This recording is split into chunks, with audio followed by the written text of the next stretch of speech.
Maladie inflammatoire intestinale. Quelle alimentation adopter? La clé de l'alimentation en cas de maladie inflammatoire intestinale est de l'adapter aux symptômes et aux phases de chaque patient. La malnutrition est une caractéristique commune chez les personnes souffrant de troubles digestifs. Plus précisément, l'alimentation en cas de maladie inflammatoire intestinale est la clé pour diminuer et soulager les symptômes. En voici davantage dans cet article. En quoi consiste la maladie inflammatoire intestinale? Le tube digestif peut subir divers types d'affections qui peuvent impacter sur l'état de santé. L'une d'entre elles est la maladie inflammatoire intestinale, MIS-I. Il s'agit d'un terme utilisé pour désigner les maladies chroniques du tube digestif, de causes inconnues, qui se caractérisent par l'apparition d'une inflammation. Les deux MIS-I les plus courantes sont la colite ulcéreuse chronique, CUC, et la maladie de Crohn, EC. Il existe une troisième entité appelée colite indéterminée qui partage les caractéristiques des deux précédentes et qui, au fil de son évolution, peut être identifiée à l'une ou l'autre. Quelles sont les caractéristiques des maladies inflammatoires de l'intestin? Maladie de Crohn. Elle peut affecter n'importe quelle partie du tube digestif. Cependant, les zones les plus fréquentes sont l'intestin grêle distal et le côlon ascendant. Les lésions sont segmentées et peuvent endommager toutes les couches de la paroi intestinale. Colite ulcéreuse. Cette maladie touche exclusivement le côlon et le rectum. Les lésions sont continues et apparaissent sur les muqueuses et les sous-muqueuses. D'autre part, ces maladies altèrent la fonction du système immunitaire du tube digestif, provoquant alors une réaction inflammatoire prolongée. Quels sont les différents symptômes de la maladie inflammatoire intestinale? Les symptômes les plus communs de ces deux maladies sont des coliques intenses ainsi qu'une diarrhée chronique avec du sang. Se produisent alors une perte de poids, une malnutrition, de la fièvre et des lésions sur la peau et les articulations. Les lésions dans la muqueuse intestinale entraînent plusieurs problèmes nutritionnels associés, comme par exemple anorexie, œdème, anémie, déshydratation, perte de protéines et de vitamines, altération dans l'équilibre des minéraux tels que le zinc, le fer, le magnésium, le calcium et le sélénium causent de la malnutrition.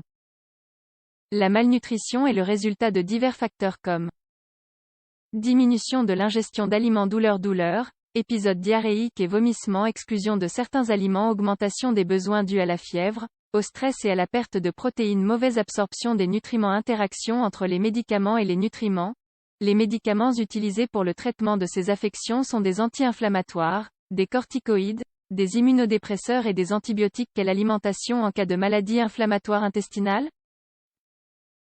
Il faut préciser que les MIS-I présentent des phases de rémission ainsi que des phases de réapparition des symptômes avec des épisodes aigus. Par conséquent, le régime alimentaire dépendra de la phase.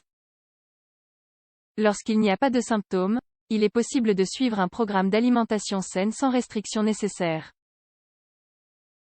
En cas de phases aiguës, il est essentiel d'adapter l'alimentation pour couvrir les besoins nutritionnels. Il est donc primordial de faire plusieurs repas au cours de la journée, de consommer beaucoup d'eau et d'éviter les températures froides extrêmes. Par ailleurs, le régime pauvre en glucides à chaîne courte, ou FODMAP, est bénéfique dans le traitement. Prenez en compte les portions suivantes. 50 à 60% des calories dans les glucides, 15 à 20% de protéines, 25 à 30% de graisse, en les limitant en cas de perte sous forme de diarrhée. D'autre part, n'oubliez pas que, dans certains cas, il est possible de développer une malnutrition sévère avec une atteinte intestinale. Dans cette situation, l'option est la nutrition parentérale ou l'alimentation par voie centrale.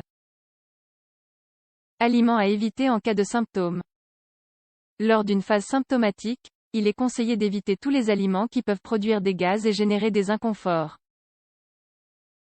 Par exemple, légumineuses et céréales, produits laitiers, principalement le lait, pommes de terre, patates douces, maïs, yucca, ail, oignons, chou, fromage à pâte dure et condiments, fruits frais et secs, miel, sucre, friandises, sirop, confiture sucrée avec des édulcorants comme le xylitol ou le sorbitol, viande transformée, charcuterie et dérivés, boissons alcooliques, gazeuses et soda, boissons fermentées et café aliments piquants ou très épicés.